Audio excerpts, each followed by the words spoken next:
Good afternoon, everyone. Thank you for coming. I'm really happy to see a nice crowd of people here. I'm Steve Henry, and I'm a librarian here at the University of Maryland Libraries, and I'm a member of the Speaking of Books planning team. Speaking of Books is a series of book talks that was begun in 2005 to highlight the work of our faculty here at the University of Maryland. And today's talk will close out our 2012-2013 season, which is our 8th. We'll be back in the fall with a brand new slate of talks, and you can check our website once the schedule is announced. That said, our speaker today is Dr. Judith Hanna. She is Affiliate Senior Research Scientist in the Department of Anthropology. She's an educator, writer, and dance critic, and holds a PhD in anthropology from Columbia University, an MA in political science from Michigan State, and a BA in political science from UCLA. Dr. Hanna has devoted her career to exploring the relationship between dance and society in African villages and cities, and in American theaters, school playgrounds, and classrooms, as well as in adult entertainment clubs in their communities. Her research has gained wide recognition in academia, court decisions, newspapers, radio, and TV networks in the US, as well as internationally.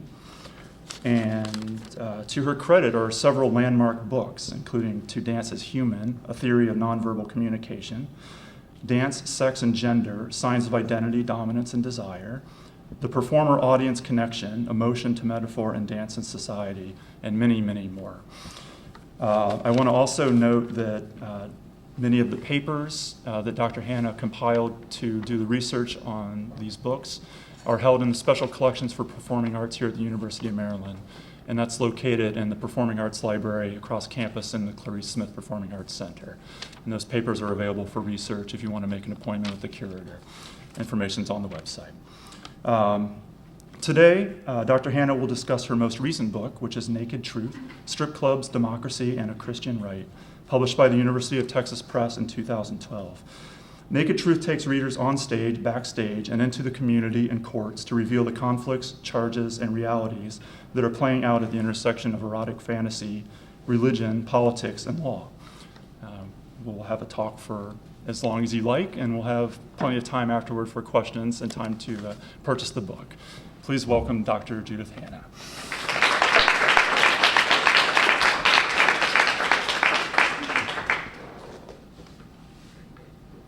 Thank you, and thank you all for coming. How did I get to strip clubs? That wasn't me, by the way. I can't wear high heels. In 1995, I got a call from a planner in Tampa asking me if I would be an expert court witness in First Amendment cases related to table dancing in Seattle.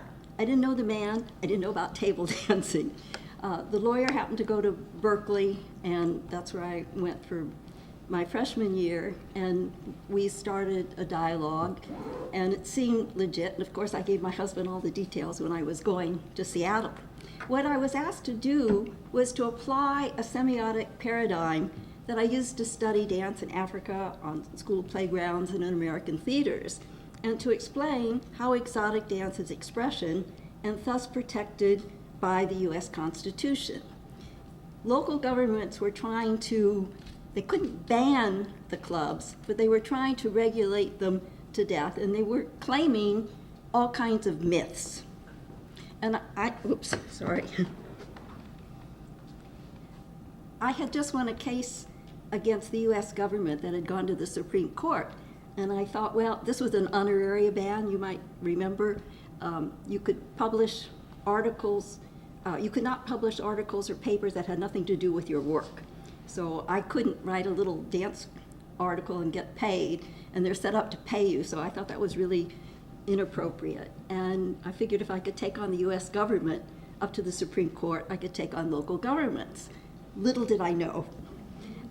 Since '95, I've worked with 58 attorneys on 126 legal cases on striptease in 29 states. I did what anthropologists do. I observed, I interviewed dancers, patrons, management in 146 clubs, members of communities, including legislatures and courtrooms, and I analyzed videotapes. There are a lot of myths about exotic dance. I had them, and I'm sure a lot of you have the myths. And why? Well, the media portrayals of the old strip joints. I don't know if you saw Showgirls, presented a really sleazy picture. Striptease with Demi Moore presented a more realistic picture of what the clubs are about. People don't have any knowledge of dance history and the evolution of the strip clubs, dance theory, choreography, what nonverbal communication is, the literature on exotic dance, which has really blossomed. And so what? Well, you need to fill in knowledge gaps. The myths are that the clubs incubate crime, drugs, prostitution. They attract riffraff. The dancers are trafficked. They're exploited by the clubs, and they're the object of the gaze, and therefore responsible for women's oppression. And that strippers can't dance. The only thing that's going on in the club is women going there and wiggling. Well, as anthropologists do, I compared clubs with other places of public assembly. In other words, if you have something in a strip club, is it really atypical of any other business place? And then what I also did was compare the dance in the clubs with dance in theater and social dance. The theoretical underpinnings are the U.S. Constitution's First Amendment doctrine, the cognitive science of religion, the crucible of meanings and discourse and action, Victor Turner's concept of social drama, that there's a breach of norms and a crisis and a legal redressive process and an expression of irreparable schism or conciliation, and Foucault's theory, the body as a locus of power struggles. This is one of the nicer clubs. I should say that clubs, there's a range. Just like you have a greasy spoon and you have a 4-star gourmet restaurant, you have the same thing in clubs. And just as you have some restaurants that do things that they shouldn't do, you have some clubs that do things that they shouldn't do. This is the upscale clubs, the gentlemen's clubs, they're owned by business people, they're on NASDAQ, they're on the stock exchange. They don't want to have any problems. This is a metal detector. In this club, there's a room, like every one of those squares was a camera, where you could see what was going on in the club and outside of the club, in the different sections of the club. These clubs want to attract businessmen. It's not the riffraff coming off the street. Of course, if you have a club in essentially a low-end club in a low-end neighborhood, you'll attract some of those people. But there are about 4,000 clubs, and it's certainly not the norm. Clubs, well, this is one, the Lodge, which is a very fancy one. It's actually owned by a woman, and it's run very well. This is one of the less upscale clubs. This is a club that's in our area here in Beltsville, Showcase Theater. And this is a woman who went to a performing arts high school here, and then she was dancing in the clubs. She and her parents and medical doctors bought the club, and now she's running it. And this is an advertisement for it. In Prince George's County, they tried to eliminate the club. And I have a chapter in the book called Rottweilers Lock Their Jaws. And so this went on from 96 to 2007. There were council hearings, court testimonies, decisions. And the person, I love this, the person who really was causing all the trouble, he was motivated by elements of the Christian right. Prince George's has a very large component of people who are quite religious. But he was the one who was falsely accusing the clubs of causing adverse secondary effects of crime, prostitution, property depreciation, even AIDS. But guess where Johnson is now? He's in jail for crime. I mean, he did so many dirty tricks, it was unbelievable. And chapter 5 is all about that. Well, as dance, exotic dance is purposeful, uses intentional rhythm, cultural influences, nonverbal body movement, time-space effort. It communicates through body, locomotion, and gesture, uses the senses, employs its own standards, as does every other dance style. Exotic dance is theater. It has a setting for acting fantasy roles. It charges the audience an entrance fee. It has a raised stage, uses special lighting and a professional sound system, dressing rooms, masters of ceremony, ushers. And sometimes they look like bouncers. I mean, it was one club where they were the biggest men I've ever seen. This was in Chicago. Really big and all with walkie-talkies, right? Those were the ushers. Nobody would step out of line. The clubs as theaters offer beverages, and the clubs are studied in university theater, arts, and drama departments. Exotic dance is art in the sense it's a learned skill, it's creative and imaginative, and it communicates within an artistic style. Exotic dance is fantasy. It's an adult entertainment. It's a style of dance and art in a theater setting. It contains risque play in high heels, and the climax is nudity. It's like the punchline of a joke.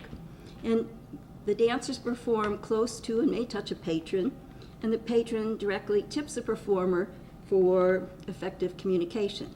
This is a club here in DC. The woman is preparing, just like any actress would prepare, the dancers prepare to go on stage. This is one of the dancers, topless pole. This was actually from the lodge. A lot of the dancers have burlesque type routines. And exotic dance has evolved from burlesque, which evolved from the 1893 World's Fair, where Americans for the first time saw Middle East dancers, belly dancers, and at that time you had the corsets that sort of ruined your insides, right? And here these women were with flowing costumes, their dress, and they moved in different ways than the Victorians moved. These are pole dancers.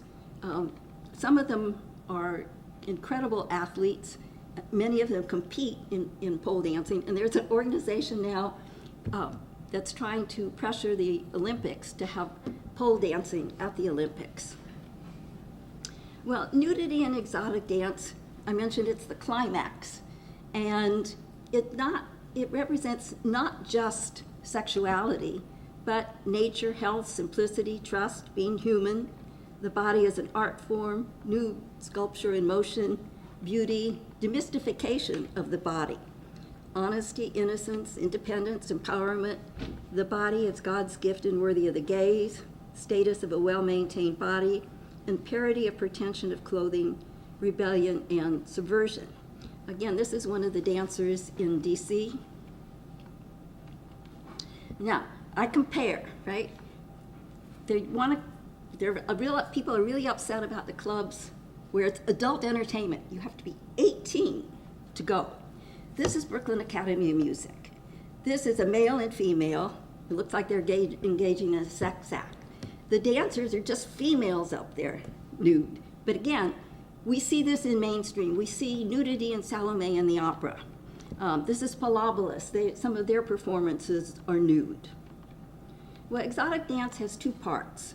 First, the dancer performs on stage for an entire audience, and the patrons can applaud, or they can directly tip the dancer, put a bill in her garter on the leg. Then they're the individual, what the dancer is really doing in contemporary adult entertainment, exotic dance, is she's auditioning for a private dance. And in the private dance, the dancer performs proximate to a patron for a fee and communicates a fantasy of special interest. The patron can be the pasha for the moment. He can fantasize whatever he wants. And he participates through fees, gestures, and direct tipping.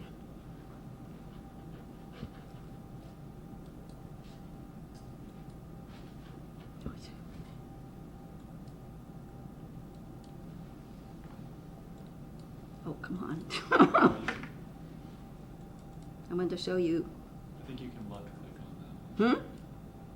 Okay, right. I was right clicking. We had it working before.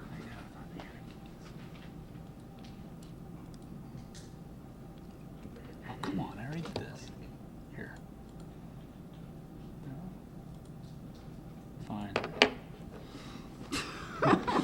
You have to be an adult to sign This is the first time on one of these we've had to verify our age. There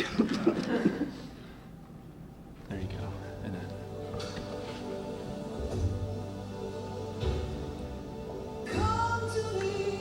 Why isn't it making it One big? more time.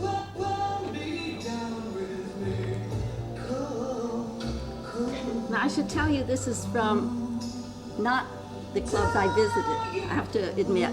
This is Demi Moore in the film Striptease.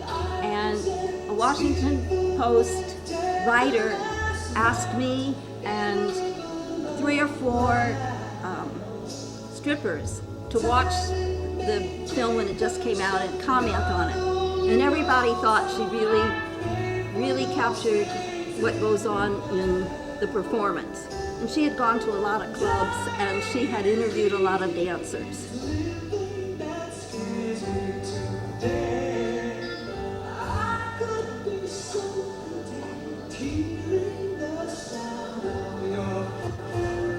How do I get out now? You want to stop it? Yep.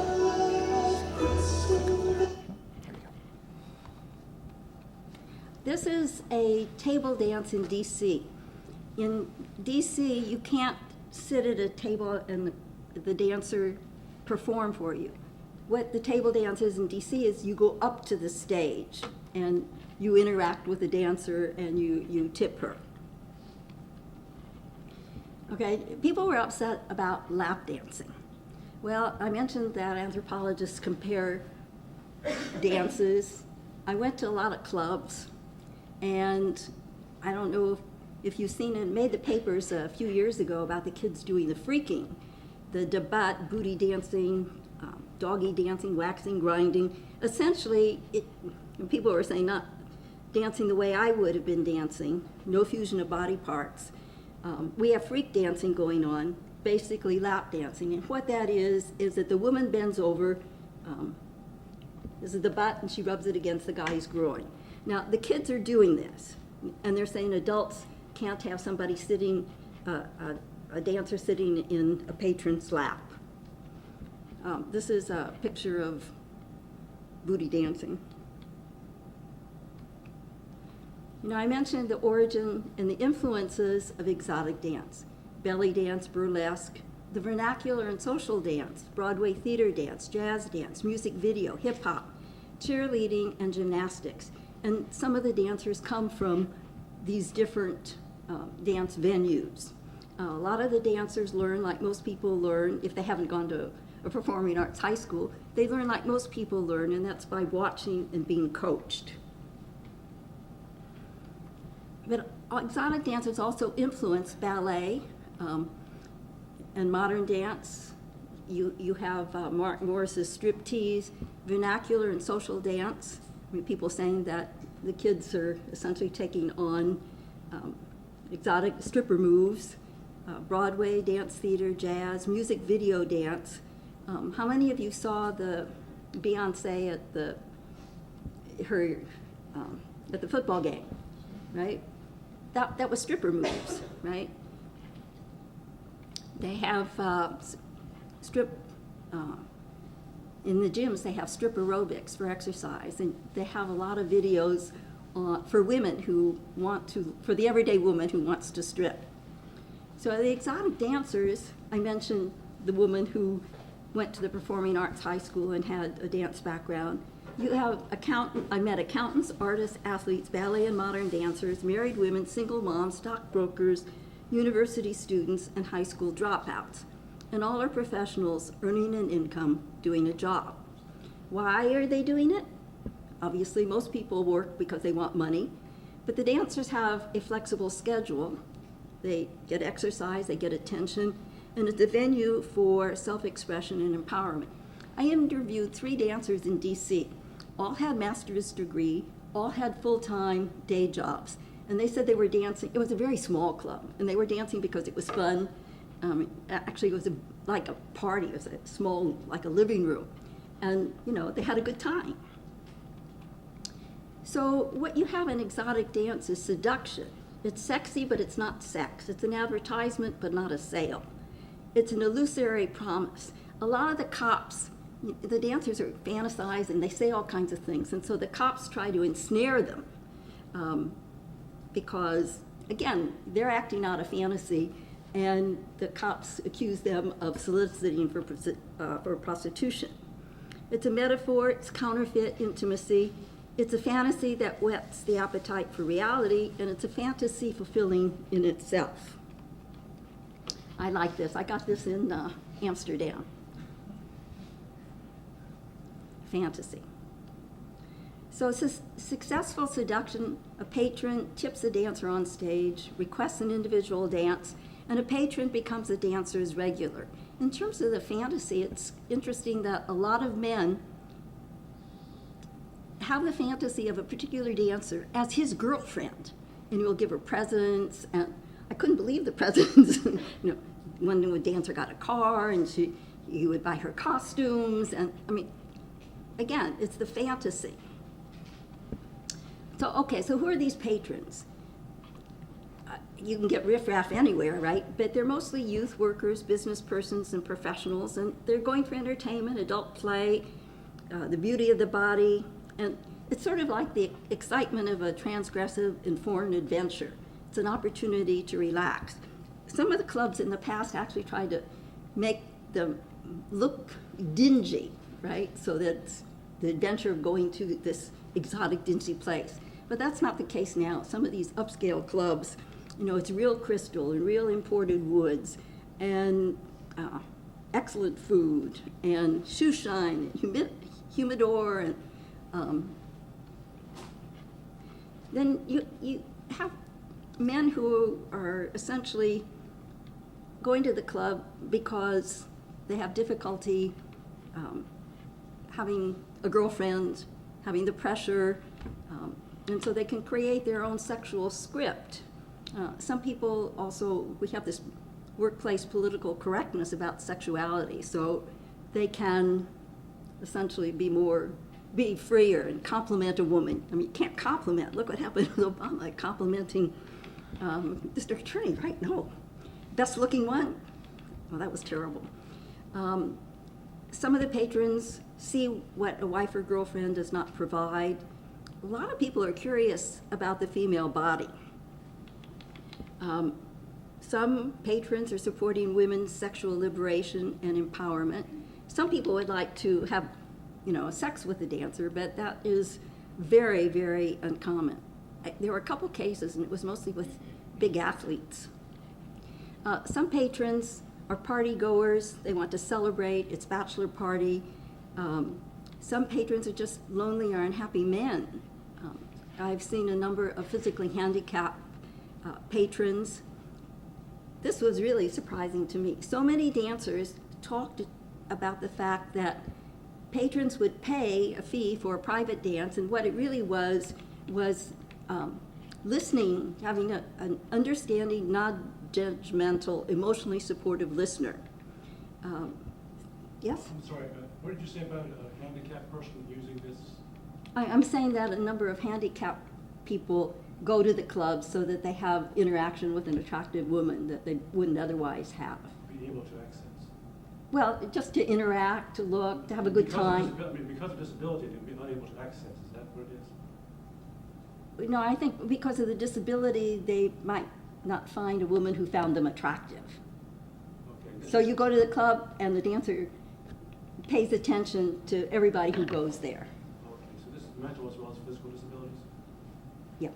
Thank you. Some people are going to the clubs to escape from stress, some arousal to perform marital sex.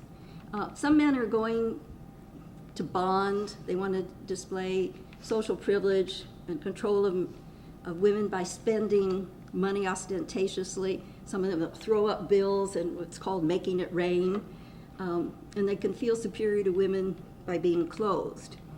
Women go to the clubs. It used to be that women were not allowed to go into the clubs unescorted because they thought that the woman was going after a husband or a wayward boyfriend. And there was a case that apparently got around where a woman had a beer bottle and cracked it over his head. And then they also thought that some of the women going to the clubs might be soliciting for prostitution. Now you have women going to these clubs. They like, and they're encouraged, and they like to watch the female dancers as art in motion. They like, some of them are checking out a club to see if they would like to work in the club. Well, I mentioned that patrons, men and women, they're also fantastical spectators. And these are the Christian right, some feminists, and some people who are just uninformed. Now, the Christian right is very opposed to these clubs. You know, I wasn't going to study religion, but the first case when I went to Seattle, I had to break through a picket line, Washington Together Against Pornography. And here, with these posters, you know, grandparents and grandkids walking. And so I had to go through that. And I thought, we had the 60s. What's going on? Well, then the next club, I said, who's behind this? And I would hear Reverend so-and-so or Pastor so-and-so or this particular church. And it just seemed that in all of these cases, it was, the cases were instigated, the legislation, by Christian right. And why? Well, there's a scriptural mandate about modesty and patriarchy. And then there's also a need for prudential lifestyle rules. In other words, you eliminate the club so you're not tempted. And they believe that dance is arousing, that nudity evokes lust. And I love this one. I'm a mother of 2 sons and 4 male grandchildren. Men have uncontrollable sexual nature. Well, Tim LaHaye, who writes a lot of the books, wrote about men as having a volcano of testosterone ready to go off at the sight of a woman. I mean, I've been to a lot of clubs, I never saw them. Yes?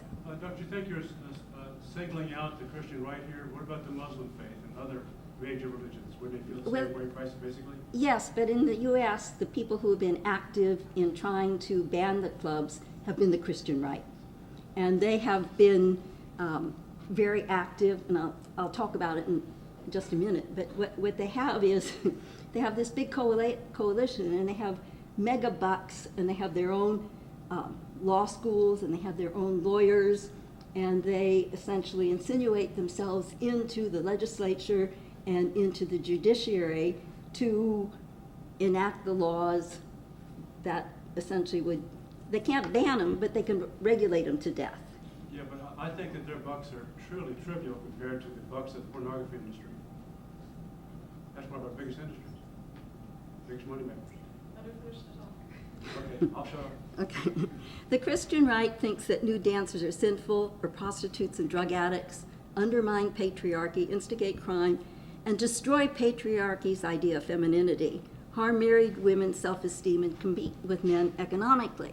They're really challenging patriarchy because the woman is supposed to be subservient to the man, to the husband, and only the husband should see a woman's nude body. And here a woman goes out of the household into the public domain, shows her body publicly, and earns money. So that's really a challenge to patriarchy. The Christian right, in their literature, and also you find this talking to them, they have it's the call to war, and they have a pervasive rhetoric of militarism.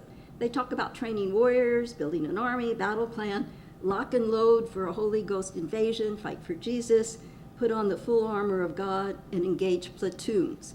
Now, this is against clubs. It's also against other things that they dislike, like abortion. So the Christian right has a misinformation campaign or a subterfuge for morality. And again, they claim that the dance causes negative effects, but there is no evidence. Now, the courts have looked to, quote, studies. It wouldn't pass a research methods course in high school. I mean, they're essentially, the studies are just asking somebody about what they think, right? So, and they don't have any controls. Like, if a club is in a bad neighborhood, of course there are going to be some problems outside the club. Anyway, there's some good social scientists, people who are in public health, who have looked at, have conducted rigorous social science studies, and there is no evidence that these clubs cause problems disproportionate to any other place of public assembly. Now, you look at where we've had homicides, where we've had crime. Okay, what happens is that these religious objections are couched in the phrase of adverse secondary effects. And so what they're doing is manipulating the public with secular reasoning. And if you keep saying something long enough, it acquires a cachet of truth. And then they win backing for governmental regulation, quote, for the public good. A lot of the courts will accept, in legislation you have a whereas, we're doing all these things to protect the public welfare, etc. So again, the Christian right acts through the government to impose its biblical views, and what's most frightening to me is to merge church and state. So the Christian right lobbies government, they help members get elected, they have their own organizations and their own lawyers. And so what are the kind of regulations? The court said you can't ban it, right? So they license clubs, and obviously there's litigation because they don't grant licenses or they don't allow for appeal. They say that the clubs have to be distant from churches, schools, and other clubs. Where do we have cases of the most sexual assaults and pedophilia? Not in the clubs. We've had a lot in the churches. And that's the Catholic Church, and it's the Protestant Church, or the Christian right churches. So you also have stealing the name of the Lord. There was a club, and they tried to get rid of it for years and years and years. And so what they did was they said they had to have a road go through, and they only took away this part where the club was, right? Sometimes they even purchased a club when they tried all other kinds of things and they weren't successful. They set the hours of opening, require specific lighting, delineate configuration of stage and seating, specify exterior signage. And then they have sin taxes, fees for licensing of dancers and staff, a tax on patrons, a tax on percent of club income. Then they really interfere with the dancer-patron expression. They specify body parts that must be covered. They restrict the dance style and movements. They don't want simulated nudity. I mean, that would cut out all modern dance costumes virtually, and ballet. And they don't want simulated sex. Now, what's that?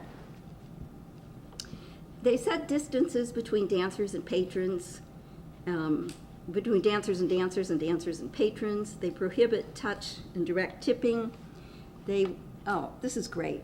Some people have asked me, well, how many cases have you worked on that you won? And I said, I really don't know. We can win at this level and lose at this level. And then if the clubs comply with an ordinance and thrive, then they change the rules. And they can change the rules right before a court decision is made. So that just throws it out, and then they don't have to pay lawyers' fees.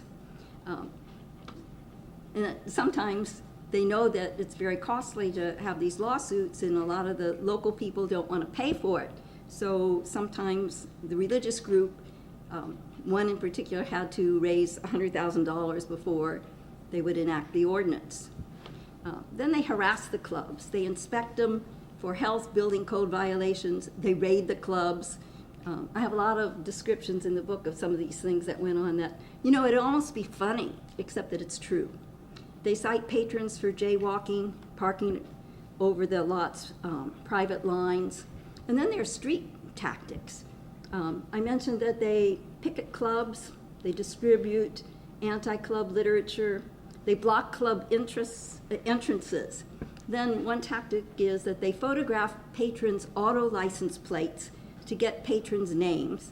And then they post those names on the internet, and they call the families and workplaces. Again, it's not considered respectable to go to the clubs in many communities. And then they vandalize the clubs. So what are the club's defense? What can they do? Well, what's going on is they have to fight against the attempt to strip the first, Fifth Amendments. The fifth is due process. The first is freedom of expression and separation of church and state. and the 14th is equal opportunity. You know, the dancers, exotic dancers, are required to do things that no other dancers are required to do. They want to corset the exotic dancer, they want to micromanage businesses, and they're assaulting women by dismantling a club industry. So the clubs have organized, and they've pooled resources.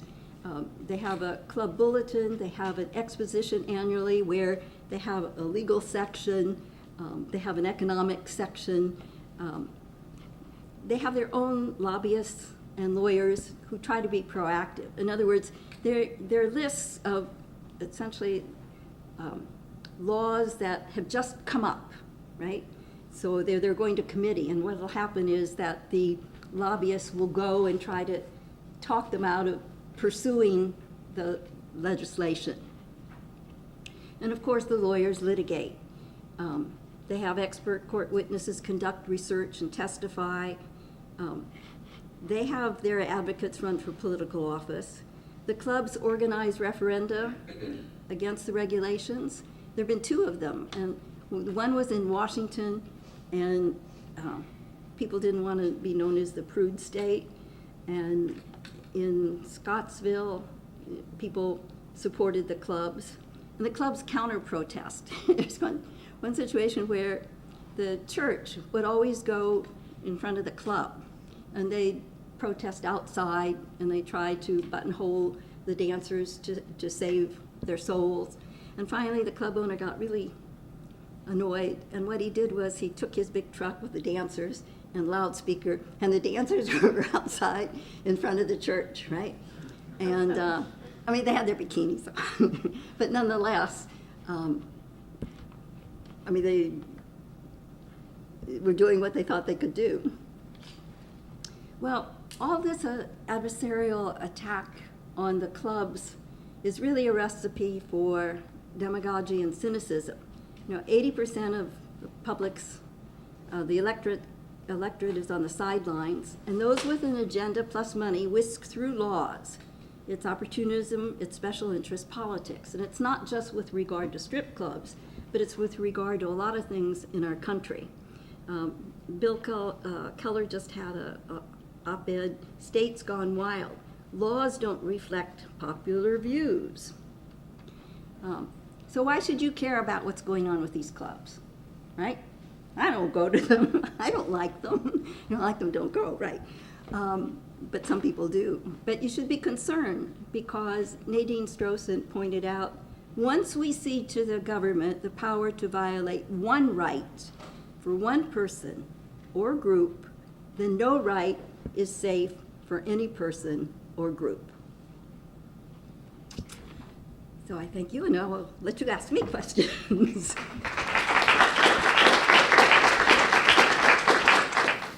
Yes.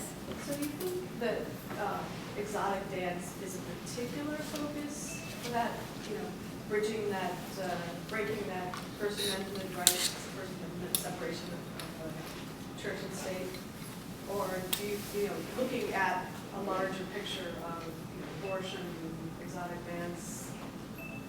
Well, I think it's part of a larger picture, but I feel very strongly that women who are dancers are being unfairly stigmatized, and they're being unfairly stigmatized because of the focus. I mean, the media has had a large impact on that. When something happens, if a woman has ever been a dancer, they'll mention it as if that's just horrible, right? One of the things I found very interesting, I mentioned that there's quite a literature on exotic dance. There are a number of women who are dancers who use their experience and further research for their dissertations in anthropology, sociology, criminology, social work. I mean, it goes on, right? And it seems that the kinds of movements that they're doing are not different than the movements you see elsewhere. The kinds of bodily exposure is not different. And the object of the gaze, I mean, look at the movie stars, right? Look at the models, right? I mean, and I guess some of us would be unhappy if we walked down the street and we weren't looked at. Not that this doesn't happen in concert dance, but can you address the fact that most of these clubs are owned by men, and that men are in fact profiting significantly from what might be considered the exploitation of the woman cooking ovens. Well, first of all, women own clubs.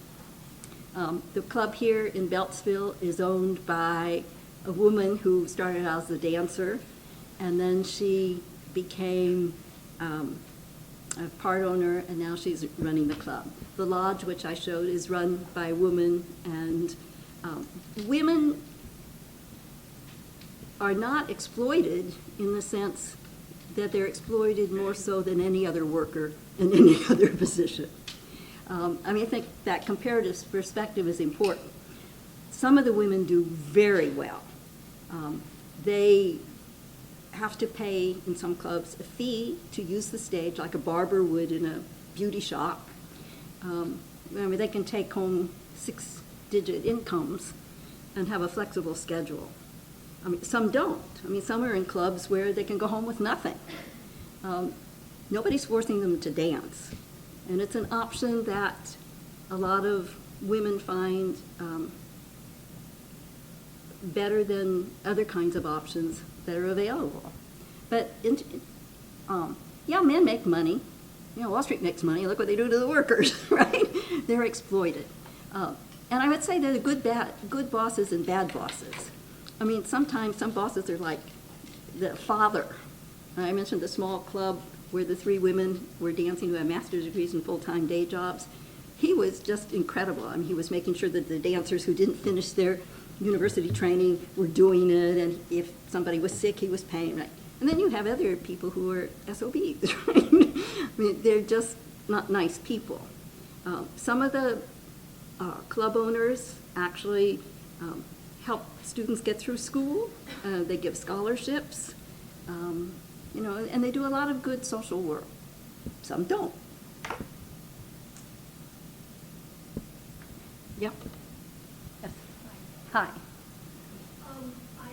want to mention something because I've been teaching salsa for a number of years, Latin dancing, and I think, which by the way I'm teaching quite a class on campus, so I have flyers up over there.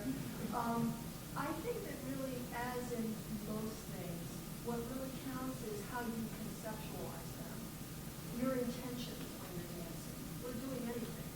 People go to a doctor and they undress, and they don't really think of that as having anything to do with sex. And there are people that go to dance clubs, and there are romantic experiences because that's the way they're approaching it and thinking of it, and so on. But plenty of people that are serious dancers really like to dance, and even if there are some moves that have some sexual expression to them, it's like they're really in many ways a very safe and very asexual kind of athletic activity. In fact, I read a study, I have this somewhere on my website, on how different cultures look at salsa dancing, and I think it was Japan, they look at it more as very athletic, and then in America we look at it as moving the hips and sort of sexual connotations with it, just a way that our culture tends to look at it, but in Hispanic cultures it's not considered particularly sexual, so really I think there's also a cultural difference. But I myself, I'm married and I like to dance, but I don't do it in a manner that's provocative toward anybody, as anybody who's ever danced with me know. It's in the eyes of the beholder. That's really what I'm saying. So I really think that what matters is your intention and how you think of what you're doing as far as sexual content. I think there was another hand. Yes.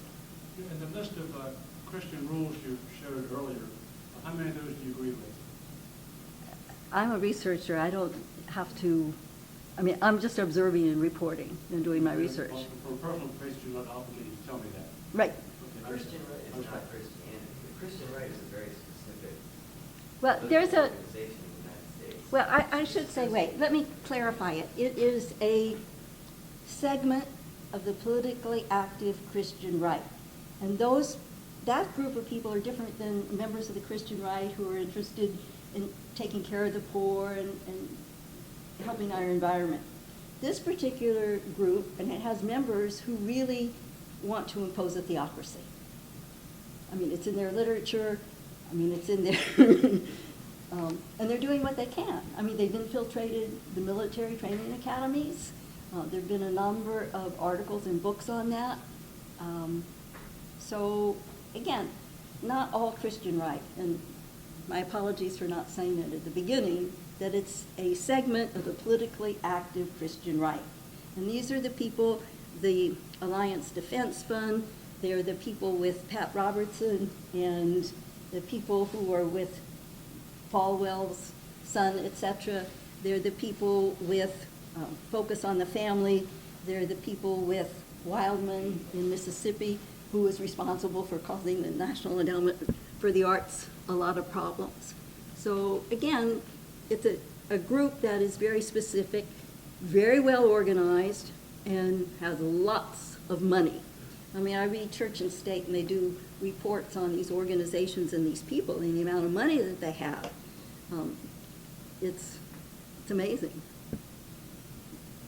I'm really curious, going into doing your field work, did you have any of these hesitations, these preconceptions yourself? And if you did, what was your moment when you started, like an aha moment or something? Well, I had been to strip clubs in Los Angeles. They were essentially beautiful dancers auditioning for the movies, right? And I'd been to ones in Paris and in Thailand. I expected to find bimbos. The university students, the law students, the people, you know, with professional degrees, etc. That was my main surprise. In terms of, it was funny. Sometimes I would be in a club, and if I were taking notes, you know, people would ask. A lot of people thought I was like a house mom. In a lot of the upscale clubs, there's a woman who's called a house mom, and she's in the dressing room, and she helps the dancers get dressed and provide snacks, and they can cry on her shoulder if they have a bad evening or something. What happens, I'm interested in your exchange with juries. Okay? Like, judges have to pay attention to the Constitution, but juries are somewhat random selection from the area where the dancing is going on. How do you interact, or how do you think about what you're saying when you're not talking to a judge, you're not talking to another academic, but you're talking to people who probably never heard any of this before, haven't ever thought about dancing Right. in this way? Well, the first time I see a blank, I'm giving Dance 101, and I see just this blank, right? So then a lot of places don't have PowerPoint, but they can, some of them had slides, so I start making charts like I did these slides. And then I tried to give them out, and I do this for the judges. Some of them are as ignorant as anyone else, right? So I try to use my Texas style of slower speaking as opposed to my New Jersey style of faster speaking. I try to, I mean, I have to look at, it's usually the judge that I'm looking at and the jury is listening. I have two chapters in the book. One is the court case that traces the Prince George's County episodes through. I mean, you wouldn't believe what you read there. I mean, I have transcripts of what went on in the council. They almost came to fisticuffs, right? I mean, they're accusing, I mean, it was wild. Okay, and then I have one where I was able to be there from the selection of the jury through the decision. And then I called jurors to talk to them. And, I mean, that was interesting, you know, because there's some people, they just didn't like it, right? And so if you don't like something, even if, I mean, people are guided by likes and emotions, which sometimes prevent reason from getting through, right? And in some of the cases, like the cops, when they were trying to get somebody, right, for lewdness or obscenity, they'd come into a club and they'd say, this is the stage, they'd sit here, and they'd have a hidden camera, right? So if the dancer is nude, what are they going to get? They're going to get, picture the genitals. So they'll get a shot like that, right? Dance is 3 minutes. You don't see anything else. Did you find it more, it sounds like your approach to your research was that this is framing exotic dancing as a high art form, similar to every other sort of aesthetic value. And did you find it more effective to frame, legally, to frame exotic dancing as a high art that serviced high-end, like kind of professional rather than riffraff customers, and like showing the jury that the dancers were educated rather than uneducated? Was that legally more Yeah, effective? Because I'm first- actually, Okay, first of all, before you answer, before I forget what you said. First of all, I didn't ever claim that it was a high art, okay? I mean, you can see, you have a range of arts from high art to sort of popular art, right? Just like you have sex and you have fantasy, just as you have kids play and adult play. What I was doing is giving the definition I used for dances in Africa or children's playgrounds. I mean, it's a definition that I ran by so many different cultures you wouldn't believe, right? I mean, does this fit what you think of as your dance? So it wasn't putting it as high art, but it was putting it as a form of performance. You know, we have popular arts. So it was a form of popular art in a theatrical setting, and it has its own criteria, which, you know, ballet has its standards, tap has its standards, hip hop has its, and exotic dance has its standards and ways of evaluating. So what I'm doing is really putting it as, is it equal under the law? In other words, are you discriminating against it? Is it a form of artistic expression, right? You know, so that was the way it was framed, which is, I mean, a reality from an objective point of view. Hi, Judy. Hi, welcome. Nice to see this part of your work. Thank you. Yeah, can you just say a little bit more about how you position yourself when you're talking to the performers and the patrons, and are you like, yeah, I'm an anthropologist? No. Like, because you know, you got a lot of people to open up. Right. Well, first of all, the best place for interviewing dancers, I found, I mean, I did some one-on-one, and, you know, I don't look threatening. More like a house mom, right? Right. But essentially going in the dressing room and asking one person a question loud enough so everybody else would hear, it was a focus group. And that's where I got so much information, because everybody had their own point of view and shared. So that was the richest. So when you went into the dressing room, like, how did you present why you Oh, were going there? The club owner usually introduced me. Okay. When I went by myself, then I would have to talk to a club manager and tell him what I was doing, and then get permission to go in.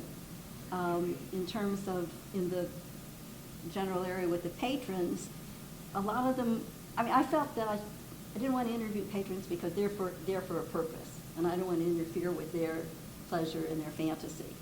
So I would get people when they were sort of like at the bar, when they were walking out. Sometimes they would ask me things, right? One young man, as I was walking by, he said, "I'm not being unfaithful to my wife, am I, by looking?" So, you know, it was just sort of like being there. And so I don't know if I answered. I mean, in court, sometimes there would be people who, in the community, who are sitting there, right? And we have free time. I turn around, "Well, how you doing?" Right? Why are you here? And so I would get a lot of feedback like that. And of course, I talked to club owners and managers and bartenders and DJs, and, you know, you hang around a place, you know, if you like to talk, right? You like to be with people, you know, you're active. Were patrons reluctant to talk to you at all? Well, I don't think they were. I didn't make it a practice of trying to talk to all the different patrons. I mean, if a patron sort of looked at me and said hello, right? There, right? So, and some of them, you know, they were just fixated on what they were there for, which, you know, is fair enough. Some of the people who would come in there just to hang out, you know, they're sitting around the bar. I mean, people would go to these clubs on the way home just like they'd stop by a bar for a drink. Some of the strippers are also burlesque dancers. Some of the burlesque dancers disdain the strippers. You know, so you have these kinds of divisions. So, What are the main differences? well, in burlesque, they don't go completely nude. So they'll wear pasties and they'll wear G-strings. They might flash. I mean, that's what Sally Rand did with her feather, right?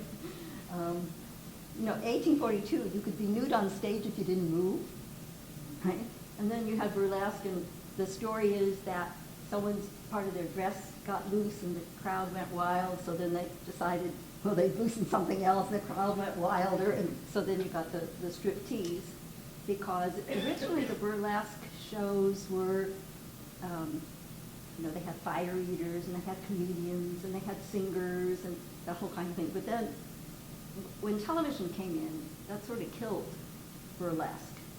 And so they would talk about varicose alley, you know, has-been dancers in these sleazy little clubs where it's a bar and the dancer walks on a bar like this and does some kind of dance. And that's also the history of burlesque going back to the French Kevin and political commentary and comedy, which is. Well, I should say that there are two kinds of dancers. One dancer is called a house dancer, and some of them just come out in maybe with a dress, and then one song they're topless, and one song they're completely nude. Now, not all localities allow that. So that, I mean, is different than the kind of thing, okay, that the features would have. The features are more like burlesque dancers, and they put on a show. I mean, they travel with all kinds of equipment and costumes, and I mean, it's really very dramatic. More like the old-fashioned burlesque. And the people who are features do very well. And to be a feature, you usually have to have been a centerfold in Penthouse, or you have to have been in porn, or you have to have been in these, there are competitions for Miss Nude, right? And there's competition for best dancer and best pole dancer, right? So you have to have won some of these things so that it makes you very special, so that people are willing to come. And then not only do you put on your show, but then you sell pictures with a patron sitting on your lap, or you sitting on the patron's lap, or sometimes they'll even sell their underwear. I mean, it's just, you know, the clubs have their T-shirts and the dancers have theirs. But again, it varies tremendously. So I just want to make sure that I understand the principal pieces that you, so what you're basically saying is that dance is a form of expression, and as such, it should be protected under the First Amendment. Yes. Is that Yes. really? Yes. Okay, Yeah. I mean, some people say, well, you're putting striptease in the same category as ballet. Yes, under the law. Right, understood. Right. And dancers similarly under the law. Right. And there are some ballet dancers who perform. Tony Bentley, who was with New York City Ballet, you know, tried stripping because George Balanchine, who is renowned choreographer, who was with New York City Ballet, when he would go to Paris, he would go to the Crazy Horse, and he'd bring strippers back because he said nobody fell asleep during a strip show. I mean, the liveliness of it. Actually, a lot of choreographers and performance artists have been influenced by strip clubs and that kind of activity. I'm really interested in the sort of the normalization of a lot of these exotic dance forms. So, you know, we live in Halifax part of the year, and pole dancing is huge in that dance community. In the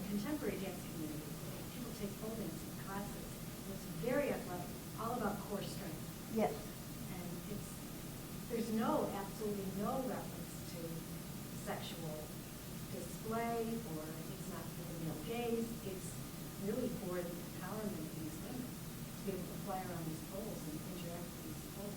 Right. Well, when I So first interesting. started going to the clubs, they would just sort of walk around it, right? And then, I guess the first time I saw the athleticism was the Good Guys here in Washington.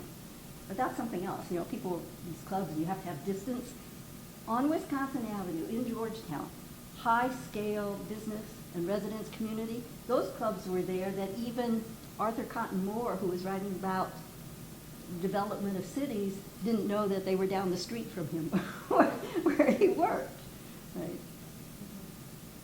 Anyway, you know, have you seen other examples of that kind of thing where it's becoming more like concert dance to a certain extent? It's moving over into contemporary dance, not just the influence of the club dance, but influence on actual dance practices. Well, I think if you watch MTV, if you watch Beyonce doing her halftime show, you see all those movements. And and the kids have picked up some of it. But I don't know, it's hard to know origins because in school days, Spike Jones, you know, had that booty dancing, right? And my daughter-in-law, she said we were doing that in Long Beach long before it got to the white community, and then the parents got. Lambada. That didn't last long. Yeah, that's pretty sexy. Yeah. I don't know, did I answer your question? Yeah. Oh. To be continued. Yeah. Given the human trafficking, and I'm trying to distinguish exotic dancing from prostitution as far as human trafficking is concerned. Is it true, in what percentage of the dance clubs, and you acknowledge some seedy clubs, but in what percentage of those clubs are underage girls dancing against their will? Well, I haven't come across any underage girls dancing against their will. I mean, there are dancers who use fake ID. With respect to trafficking, now I've been doing this study since '95, and I went to the criminal justice system and all their reports, etc. I didn't find anything about trafficking, except one case in Alaska that had to do with Eastern European women. And because people are saying that the dancers are trafficked, which we don't have evidence, there is now a club, the clubs have an organization, have a training program with the FBI to identify, look for the clues that a woman might be trafficked. And they're very careful about checking IDs. So again, it's one of these things that a segment of the politically active Christian right says that it's trafficking and it's prostitution. And I don't think that prostitution is any more common in the clubs than it is at the university. And we've had cases of universities where women are prostitutes. I misspoke on the thing against her will. I mean, her situation might be that she will be beaten severely if she doesn't express that she's willing. I don't have any evidence of that. I mean, you acknowledge some women in prostitution are in that situation. I mean, I've been really surprised sometimes seeing pictures depicting prostitution and seeing these women with big smiles on their faces. And my reading of that is that that's just the business. That's how they attract customers. Yeah, but I think you're confounding stripping with prostitution and that they're very separate. Okay, that's an important statement. You're saying they are very separate. Absolutely. Even in the seedy clubs. It's hard to know. I mean, I went to one club with my son and his actress friend in West Hollywood, and we did see a woman go out with a patron. But usually the clubs, they will fire a dancer who goes out with a patron. And one patron who was in one of the pictures, she came from a Pentecostal family, and the father, the preacher, would pray outside the club. But anyway, she fell in love with somebody who was a patron, and she immediately quit and went to another club because that was not permitted. I mean, a lot of these clubs don't want to have problems. They want to be in business. And given the fact that the adversaries are waiting to pounce on them, they do what they can. Brother, one more is very different. Just to show how out of touch and clue-free a young couple could be, I hate to confess this, but it's in context here. So my wife and I were a young married couple with a 3-year-old daughter. We went into an exotic dance club and enjoyed ourselves watching that, and the dancer came to and told us after how embarrassed she was. She really questioned our judgment, the way we were going into a place like that.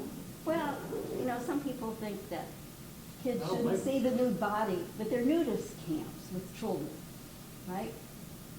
Kids love to show their bodies off, right? They're comfortable with it. It's only when the adults start telling them that that's not right that then they, you know, pick up those kinds of norms. But, This was the dancer herself.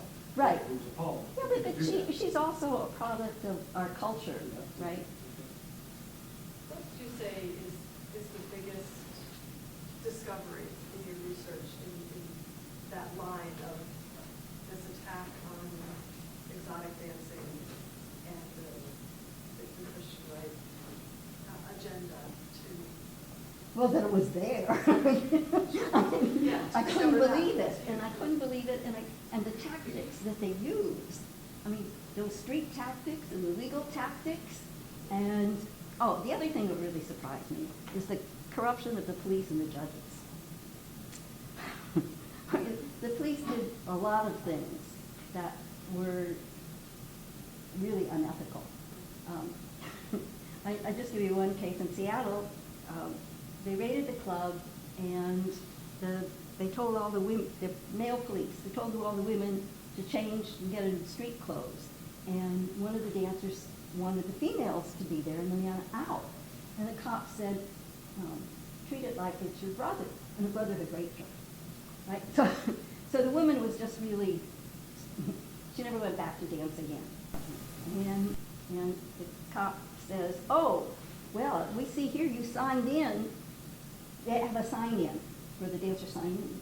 So the cop had the book and said, you signed in. The dancer gets off the stand, goes to the lawyer and says, you know what? We always use different ink. So he faked it. I mean, they do a lot of things like that. And then some of the judges, you know, they know that they're going to be up for re-election, and some of these conservatives are really active. Most people are passive. They're active, right? So, I mean, it's rough. Let's stop there and give Dr. Hanna one more round of